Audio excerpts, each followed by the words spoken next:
Labor Committee is called to order.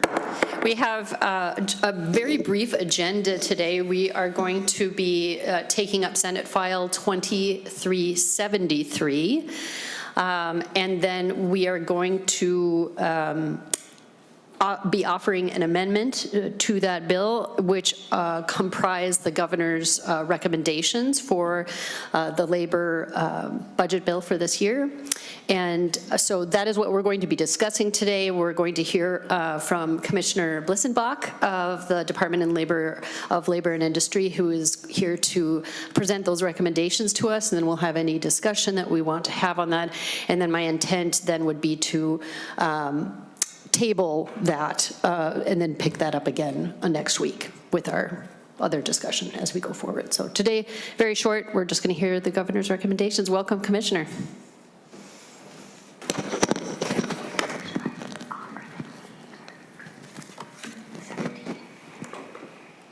What's that?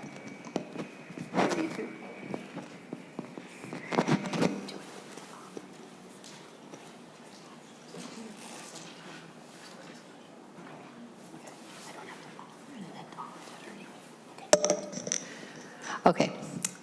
My apologies, Commissioner. We're just discussing some procedural stuff. So we do have what is the A17 amendment in our packets, and that is what we're going to be discussing today.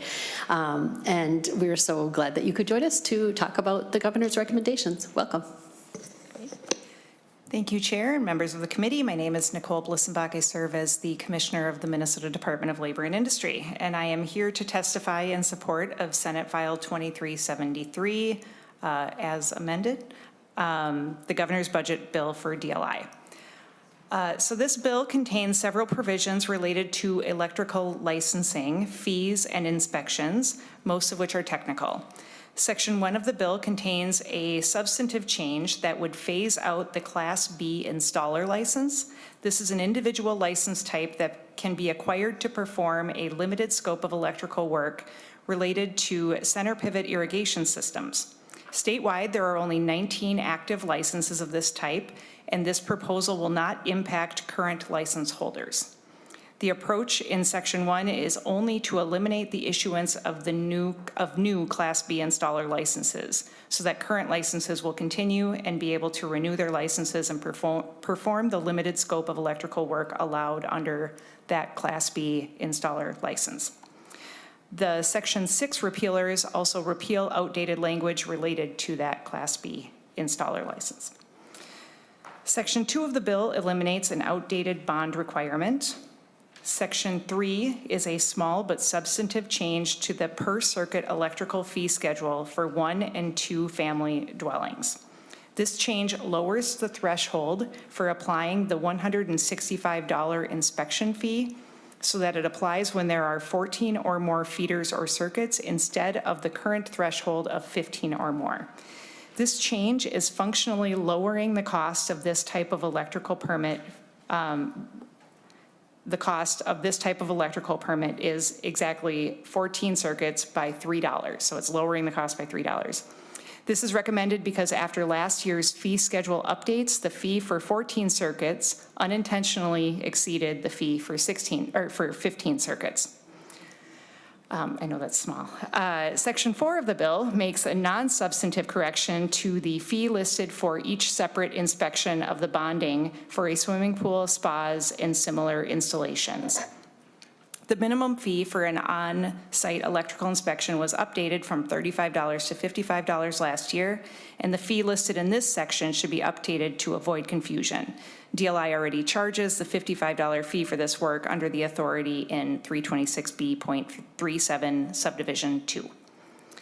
Finally, Section 5 of this bill updates the cross-references to the fee schedules that must be paid in the event electrical work is performed without a permit. DLI is already required to investigate when work is performed without a permit. These changes simply update the cross-references to the fee schedules that the investigation fee is based on to reflect the addition of solar and energy storage fee schedules that were recently added to the statute. Thank you for the opportunity to testify in support of Senate File 2373. Thank you very much, Commissioner. Members, are there any questions or comments for the Commissioner? Senator Rarick. Thank you, Madam Chair. And before we do that, do we need to adopt the amendment officially or no?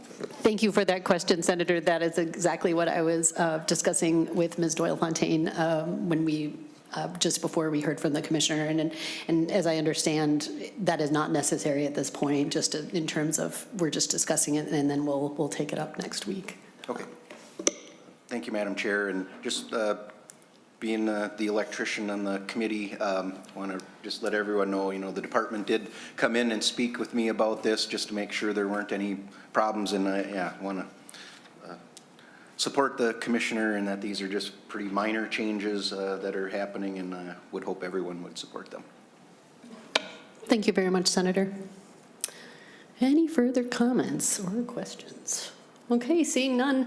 Thank you very much, Commissioner. Really appreciate it. It's a very simple bill, and we're happy to take this up. So thank you very much. Thank you. Are there any other people who wanted today to offer testimony to the governor's recommendations? Okay, not seeing any. This may be our shortest hearing that we have had in a long time, but I'm really thankful for everyone for making the time. And with that, the Senate Labor Committee is adjourned.